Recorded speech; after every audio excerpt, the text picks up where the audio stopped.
قرآن کریم میں مومنین اور کافرین کا تذکرہ کرنے کے بعد اللہ تعالیٰ نے منافقین کا ذکر کیا ہے۔ اب منافقین اس زمانے میں جو تھے ان کی دو قسمیں تھیں۔ اللہ تعالیٰ نے ان میں سے ہر ایک کو الگ مثال کے ذریعے سے پیش کیا ہے تاکہ پوری طرح ان کا نفاق واضح ہو جائے کہ وہ کس قسم کے منافق تھے۔ تو یہاں اب اس ویڈیو میں ہم انشاءاللہ یہ سمجھیں گے کہ وہ جو دو قسمیں ہیں منافقین کی وہ کون سی ہیں، اور اللہ تعالیٰ نے ان کو جن الفاظ سے تشبیہ دی ہے ان الفاظ، ان آیات مبارکہ کا کیا مطلب ہے، اور ان آیات میں سے ایک ایک لفظ کو انشاءاللہ ہم اس طریقے سے سمجھیں گے کہ ہماری ان الفاظ کے ساتھ مکمل مناسبت بھی ہو جائے، اور ہمیں یہ بھی معلوم ہو جائے کہ ان میں سے کون سے الفاظ ایسے ہیں جو ہمارے لیے بالکل نئے ہیں اور ہم ان کا ترجمہ بھی یاد کر لیں تاکہ قرآن کریم کی ان آیات مبارکہ سے بھی ہماری مناسبت مکمل ہو جائے۔ إِنَّا جَعَلْنَاهُ قُرْآنًا عَرَبِيًّا لَعَلَّكُمْ تَعْقِلُونَ۔ بسم اللہ الرحمن الرحیم۔ السلام علیکم ورحمۃ اللہ وبرکاتہ۔ میں محمد اسامہ سرسری۔ الحمدللہ سورہ بقرہ کا آغاز ہے اور ہم اب تک 16 آیات اس کی پڑھ چکے ہیں اور ان کا ترجمہ بھی سمجھ چکے ہیں۔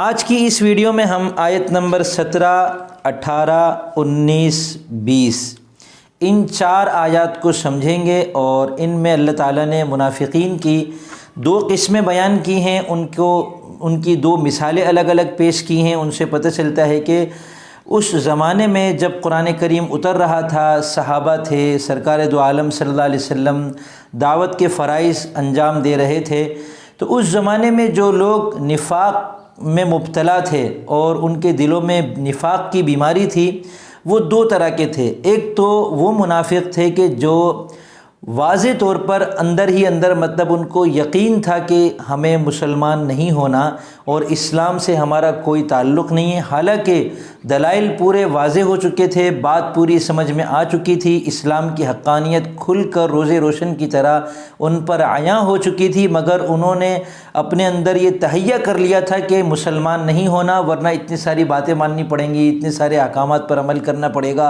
وغیرہ وغیرہ، اور ہمارے جو دوسرے لوگوں کی طرف سے جو ہمیں مراعات مل رہی ہیں وہ ختم ہو جائیں گی، یہ تھوڑے لوگ ہیں، یہ کب تک لڑتے رہیں گے، باہر کی دنیا اتنی بڑی ہے، یہ آخر کار ہار جائیں گے، تو ہم ان کے ساتھ شامل نہیں ہوں گے، ہم ان کے سامنے ظاہر تو یہی کریں گے کہ ہم انہی میں سے ہیں، مگر ہمیں مسلمان نہیں ہونا۔ تو اللہ تعالیٰ نے ان کو تشبیہ دی ہے اور بتایا ہے کہ جیسے کوئی آدمی آگ روشن کرے اور اس روشنی میں سب کچھ نظر آ جائے، اور اس کے بعد وہ چونکہ اس روشنی سے فائدہ نہیں اٹھا رہا، تو اللہ تعالیٰ اس روشنی کو سلب کر لیتے ہیں، ختم کر دیتے ہیں، دوبارہ اندھیرا کر دیتے ہیں۔ اب وہ مستقل طور پر سم بکم عمیٌ ہو جاتے ہیں، نہ ان کی آنکھ سے ان کو فائدہ ہو سکتا ہے، نہ کان سے اور نہ زبان سے۔ منافقین کی دوسری قسم وہ تھی، ان لوگوں کی تھی کہ جو تذبذب کا شکار تھے، جنہیں سمجھ میں نہیں آ رہا تھا کہ کیا کریں، مسلمان ہو جائیں۔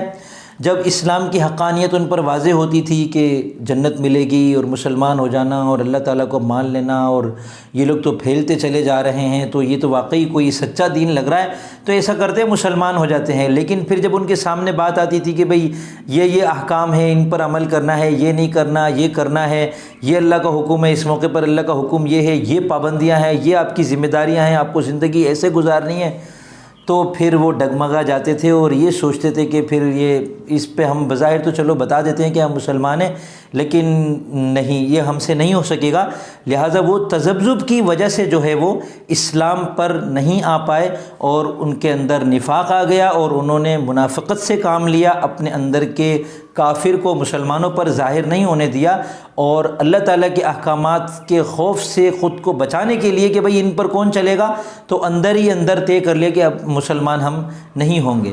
تو ان کو بھی اللہ تعالیٰ نے تشبیہ دی ہے کہ جسے اچانک بارش آئے اور اندھیری رات ہو، اس میں بجلی بھی چمک رہی ہو، دلائل سے واضح ہو جاتی ہے بات اور اچھی چیزیں سامنے آ جاتی ہیں، لیکن اس کے اندر بادلوں کی گھن گرج بھی ہوتی ہے، تو اس سے وہ وعیدیں ہوتی ہے جیسے اللہ تعالیٰ کی کہ بھئی یہ کریں گے تو ایسی ایسی جہنم ملے گی، ایسے ایسا عذاب ہوگا، تو اب ایک آدمی جب ایسی فضا میں جب وہ سفر کر رہا ہو کہ اندھیری ہو، بارش آ رہی ہو اور بجلی کی چمک ہو اور بادل کی گرج ہو، تو اب ایسے میں جب روشنی ہو تو وہ تھوڑا چل پڑے، اور جب اندھیرا ہو تو وہ رک جائے، تو روشنی ہو تو پھر چل پڑے، پھر اندھیرا ہو تو پھر رک جائے، تو گویا وہ روشنی سے صحیح طریقے سے فائدہ نہیں اٹھانا چاہ رہا، تو اب پھر یہ ہوتا ہے کہ وہ روشنی اللہ تعالیٰ اٹھا لیتے ہیں۔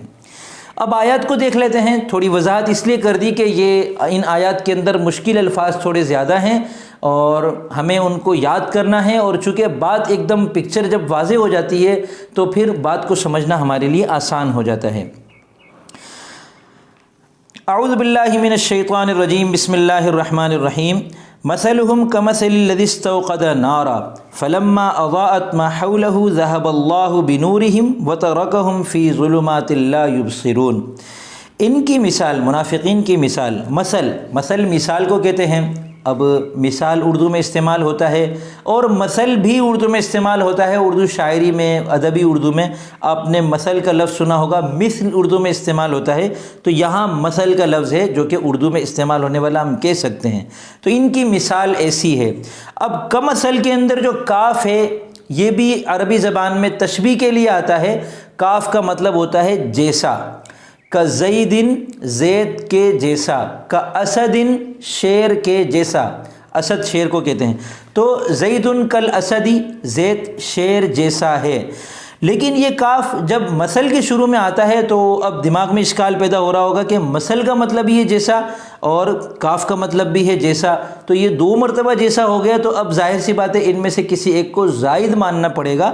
اس کی تھوڑے سا اس کا میں فلسفہ سمجھا دیتا ہوں۔ منطق اس کی یہ ہوتی ہے کہ ہم جب کوئی ایک زبان جب اس کا محاورہ کوئی وجود میں آتا ہے تو اس میں کچھ قواعد ہمیشہ ٹوٹتے ہیں، اور ان قواعد کے ٹوٹنے میں بھی اپنا ایک مزہ ہوتا ہے۔ پیدا تو اللہ تعالیٰ نے کیا ہے، ہم کو بھی، ہماری زبانوں کو بھی، عربی بھی اللہ تعالیٰ نے بنائی ہے، اردو بھی اللہ تعالیٰ نے بنائی ہے۔ آپ اردو میں غور کر لیں کہ ہم بعض اوقات ایک بالکل اضافی لفظ بھی کہہ جاتے ہیں اور اس سے ہم مزے لے رہے ہوتے ہیں۔ جیسے ہمیں کہنا ہوتا ہے بھئی فوراً آ جاؤ، تو ہم کہتے ہیں بھئی فوراً سے بھی پہلے آ جاؤ، فوراً سے بھی پیشتر آ جاؤ۔ تو اب فوراً سے پہلے کیا ہوتا ہے؟ لیکن وہ پہلے آ جاؤ یا تھوڑی دیر لگائی اس سے پہلے آ جاؤ، یہ کہنے کے بجائے ہم کہتے ہیں فوراً سے پہلے آ جاؤ، تو کلام کے اندر تھوڑی تاکید آ جاتی ہے۔ تو اس کو اسی طرح لیں اور یوں سمجھے کہ بس مثلہم کمثلی جو ہے نا، کمثل الذی، ان کی مثال اس شخص کی سی ہے جو، الذی اس میں موصول ہے۔ تو اب یہ ہم اردو محاورے میں اس کو یوں بولتے ہیں کہ ان کی مثال اس شخص کی سی ہے جو، ٹھیک ہے، جس نے کیا کیا۔ الذی کو سمجھ لیں، الذین ہم نے پڑھ لیا، وہ جمع کے لیے آتا ہے، اور اس کے بارے میں نے بتایا تھا کہ قرآن کریم میں 1000 سے زیادہ مرتبہ الذین آتا ہے، اور الذی بھی قرآن کریم میں بہت زیادہ مرتبہ استعمال ہوتا ہے۔ ایک دفعہ آپ نے یاد کر لیا کہ الذی کا مطلب ہے جو شخص یا جو، ٹھیک ہے نا، جو چیز کے لیے بھی آ جاتا ہوگا غالباً۔ بہرحال تو الذی مذکر کے لیے ہے اور مؤنث کے لیے آتا ہے اللاتی، اور الذی کی جمع ہے الذین، اور اللاتی کی جمع اللائی اور اللاتی، اللوائی، مختلف قسم کے 3-4 الفاظ آتے ہیں، اور قرآن کریم میں 1-2 مرتبہ وہ بھی آیا ہے واللائی یئسنا۔ تو اللائی جو ہے وہ اللاتی کی جمع ہے اور اللاتی مؤنث کے لیے ہے، اور اس کا مذکر ہے الذی، جو کہ ابھی ہم پڑھ رہے ہیں۔ تو یہ ایک چیز آپ کے سامنے آ گئی الحمدللہ۔ کوئی نئی چیز آپ پڑھیں نا تو اس میں الحمدللہ دل میں بولیں کہ بھئی یہ چیز بھی الحمدللہ میں نے سمجھ لی، تو اس سے دماغ پر بوجھ نہیں آتا ہے۔ آج نصابی تعلیم جو ہماری طبیعت پر بوجھ بن گئی ہے، اس کی وجہ یہ ہوتی ہے کہ ہم اس کو بوجھ بنا کر لے رہے ہوتے ہیں کہ یار یہ والا بوجھ بھی اب اٹھانا پڑے گا، اس کو بھی اب یاد کرنا پڑے گا۔ یہ کبھی نہ سوچے، نیا علم حاصل کر کے الحمدللہ دل میں بولنے کی عادت ڈالیں، اللہ کا شکر ادا کریں گے تو علم میں اضافہ ہوگا، اور بوجھ نہیں بنائیں گے تو کھیل جیسا مزہ آئے گا، اور کھیل جیسا جب مزہ تعلیم کے اندر آنے لگتا ہے نا تو پھر استعداد بنتی ہے اور آدمی اس کے اندر ماہر تر ہوتا چلا جاتا ہے۔ تو ان کی مثال اس شخص کی سی ہے جس نے کیا کیا، استوقد نارا، جس نے آگ جلائی۔ اب استوقد کا مطلب ہے آگ جلائی، ٹھیک ہے نا، لیکن نار کہتے ہیں آگ کو، تو استوقد نارا میں مطلب یہ ہوگا 2 مرتبہ آگ جلائی، ایسا نہیں ہے، بلکہ دیکھیں استوقد کا مطلب ہے اس نے جلایا، لیکن یہ جلانا آگ کے لیے استعمال ہوتا ہے، اور کسی چیز کو جلانے کے لیے کوئی اور چیز استعمال ہوتی ہے۔ آگ اگر کسی چیز کو جلا دیتی ہے تو اس وقت ہم کہتے ہیں احرقا، ٹھیک ہے نا. لیکن کسی بندے نے آگ جلائی تو ہم جلانا دونوں جگہ آ رہا ہے، لیکن آگ جلانے کا مطلب ہے کہ اس نے آگ کو روشن کیا. تو استوقد کا مطلب ہے اس نے روشن کیا، اور ظاہر سی بات ہے کہ استوقد آگ کے لیے استعمال ہوتا ہے تو آگے نارن ہی آئے گا، اور چونکہ نارن لانا تھا اس لیے استوقد لائے اور کوئی چیز نہیں لائے. استوقد نارا، یہ اگر بات آپ کو تھوڑی مشکل لگی بھی ہو تو اسے نظر انداز کر دیں. استوقد کا مطلب ہے اس نے جلایا، روشن کیا، اور نارا کا مطلب ہے آگ کو. اب نار آگ کو کہتے ہیں اور اردو میں استعمال ہوتا ہے یہ لفظ. فارسی میں آگ کو آتش کہتے ہیں، عربی میں نار کہتے ہیں، انگلش میں فائر کہتے ہیں، اردو میں آگ کہتے ہیں. یہ یاد کر لیں، یہ بہت اچھا لفظ ہوتا ہے، بار بار استعمال ہوتا ہے. تو نار ابراہیم مشہور لفظ ہے، آتش ابراہیم اور نار ابراہیم. نار جہنم اردو میں استعمال ہوتا ہے، جہنم کی آگ. قرآن کریم میں اگر ان نار الگ سے آ رہا ہوتا ہے نا تو عام طور پر اس سے جہنم کی آگ ہی مراد ہوتی ہے. وقنا عذاب النار، ہمیں جہنم کی آگ کے عذاب سے بچانا. تو اس نے آگ جلائی. اب منافقین کی مثال اس شخص کی سی ہے جس نے آگ جلائی. اب روشنی ہو گئی. فلما اضاءت ما حولہ، فا کا مطلب ہے پھر، لما کا مطلب ہے جب. فلما پھر جب. اب یہ لما جس کا ترجمہ ہے جب، یہ اردو میں نہیں استعمال ہوتا اور عربی میں یہ بکثرت استعمال ہوتا ہے. ایک اذا آتا ہے، ایک لما آتا ہے. ہم نے اذا پڑھ لیا، وَإِذَا قِيلَ لَهُمْ. اذا کا مطلب بھی تھا جب، اور لما کا مطلب بھی ہے جب. فرق کیا ہے دونوں میں کہ اذا کے بعد اگر ماضی کا صیغہ بھی آئے گا تو اس میں مستقبل والے معنی آ جاتے ہیں، لیکن لما کے بعد جب ماضی آتا ہے تو وہ ماضی ہی رہتا ہے. تو لہذا یہاں پر اذا نہیں آئے گا، لما آئے گا. فلما اضاءت، پھر جب. اضاءت روشن کر دیا، یعنی پیچھے آگ کا تذکرہ ہے تو اس آگ نے روشن کر دیا. اضاءت عربی کا لفظ ہے، کم استعمال ہونے والا، اور یہ مؤنث ہے کیونکہ اس کا فاعل جو کہ آگ ہے اور اس کے لیے نار کا لفظ ہے وہ بھی مؤنث ہے. آپ کو نظر آ رہا ہوگا نار کے اندر کوئی مؤنث کی علامت بظاہر نہیں ہے، تو یہ مؤنث سماعی ہے. مؤنث سماعی وہ ہوتا ہے کہ جس کے اندر ظاہری مؤنث کی علامت نہ ہو لیکن اہل عرب اس کو مؤنث استعمال کرتے ہوں. تو جب اس آگ نے روشن کر دیا، کس کو؟ ما حولہ، اس انسان کے، اس آدمی کے ماحول کو. تو اب یہ ماحول اردو میں استعمال ہوتا ہے، اردو کا لفظ ہے لیکن اس کو سمجھ لیں. ماحول جو ہے نا یہ اس کے اندر ما موصول کا ہے. ما موصولہ وہ ہوتا ہے وہ چیز جو، اور حول کا مطلب ہے ارد گرد. تو ما حولہ یہ پورا ایک یوں سمجھ لیں کہ حولہ پورا جملہ ہے، اور اس سے پہلے ما ہے تو ما کا مطلب ہے وہ چیز، اور حولہ کا مطلب ہے جو کہ اس کے ارد گرد ہے، وہ چیز جو کہ اس کے ارد گرد ہے. یہ پورا ما حولہ کا ترجمہ ہے. ہم اردو میں اس کو کہتے ہیں اس کے ماحول کو.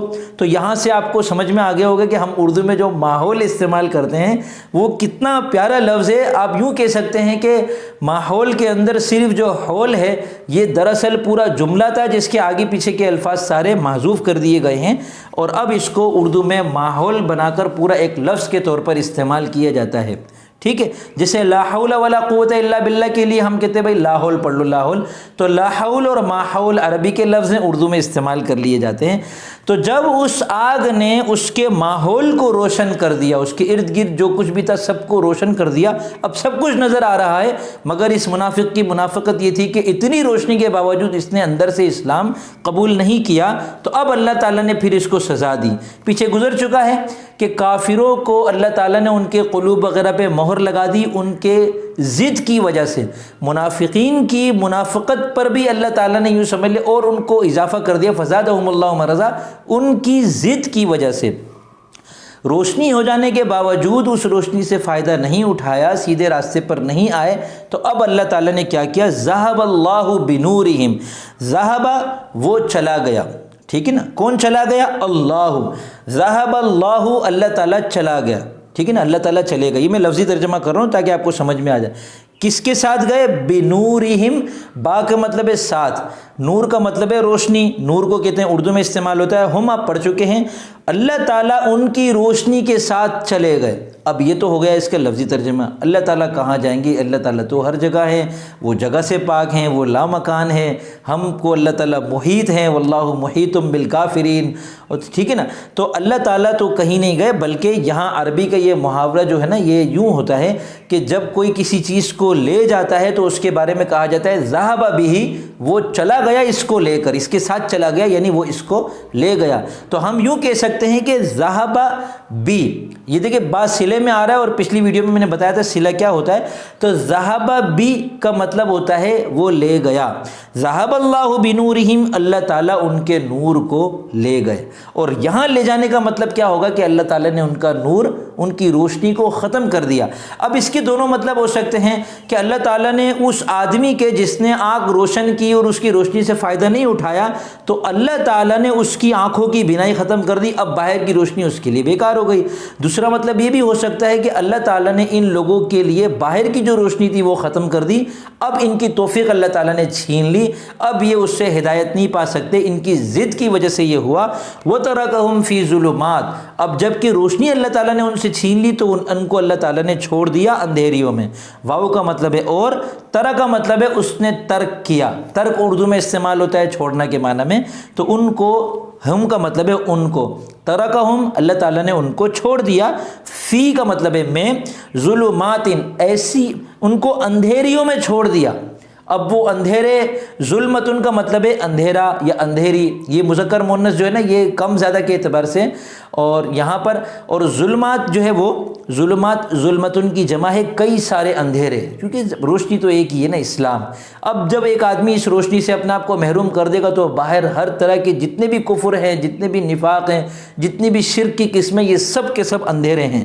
ان اندھیریوں میں اللہ تعالیٰ نے ان کو چھوڑ دیا، لا یبصرون، اب وہ کچھ بھی نہیں دیکھ پاتے۔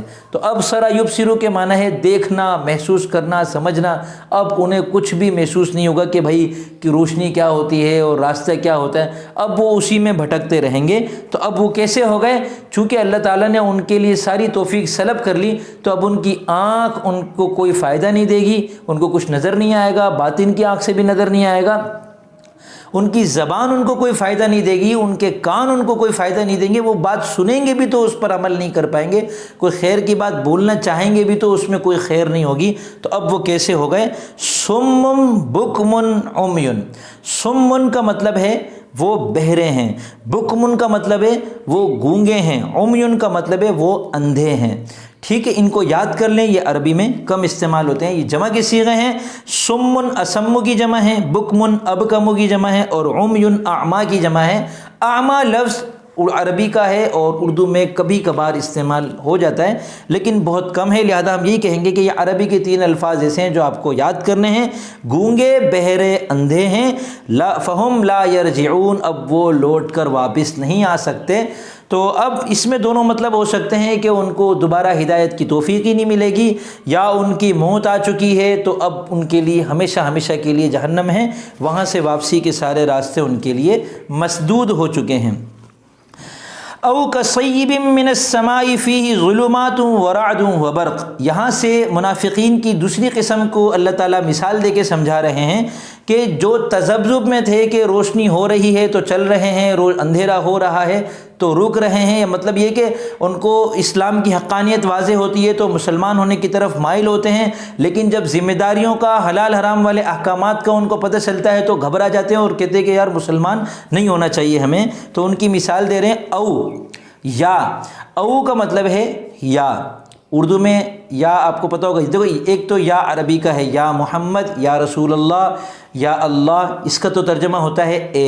ایک یا اردو میں استعمال ہوتا ہے کہ میرے پاس زید آیا تھا یا عمر آیا تھا، مجھے پتہ نہیں ہے۔ تو اب یہ جو یا ہے اس کے لیے عربی میں او کا لفظ استعمال ہوتا ہے، اور اس کے لیے انگلش میں اور کا لفظ استعمال ہوتا ہے، او آر، اور انگلش میں جو اور ہے وہ اور ہے، اور اردو میں جو اور ہے وہ اور ہے۔ انگلش میں جو اور ہے اس کا مطلب ہے یا، اس کے لیے عربی میں ہے او، اور اردو میں جو اور ہے اس کا مطلب ہے اس کے لیے عربی میں ہے واو زبر وا، اور انگلش میں اس کے لیے ہے اے این ڈی اینڈ۔ ٹھیک ہے، تو یہ میں اس لیے کرتا ہوں تاکہ آپ کو پوری طریقے سے ایک ایک لفظ واضح ہو جائے کہ اس لفظ کا یہ مطلب ہے او، یا پھر